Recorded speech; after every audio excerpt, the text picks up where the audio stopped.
ভারতে সবথেকে বেশি টাকা কে দান করে জানেন?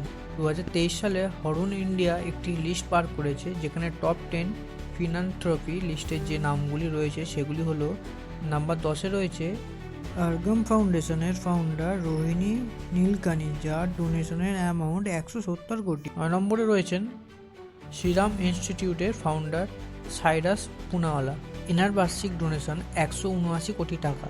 189 কোটি টাকা ডোনেট করে 8 নম্বরে আছেন নাদান নীলকানি। 7 নম্বরে রয়েছেন বেদান্তের চেয়ারম্যান অনিল আগরওয়াল, তিনি 241 কোটি টাকা ডোনেট করেছেন। 264 কোটি টাকা ডোনেট করে 6 নম্বরে রয়েছেন বাজাজ ফ্যামিলি। 5 নম্বরে রয়েছেন গৌতম আদানি। গৌতম আদানির বার্ষিক ডোনেশন 285 কোটি টাকা। 4 নম্বরে রয়েছেন আদিত্য বিড়লা গ্রুপের চেয়ারম্যান কুমার মঙ্গলম বিড়লা, ইনি ডোনেট করেন 287 কোটি টাকা। 3 নম্বরে রয়েছেন মুকেশ আম্বানি, তিনি ডোনেট করেন 376 কোটি টাকা। 1774 কোটি টাকা ডোনেট করে 2 নম্বরে রয়েছেন উইপ্রো চেয়ারম্যান আজিম প্রেমজি। নম্বর 1-এ রয়েছেন 2042 কোটি টাকা ডোনেট করে HCL এর ফাউন্ডার শিব নাদার।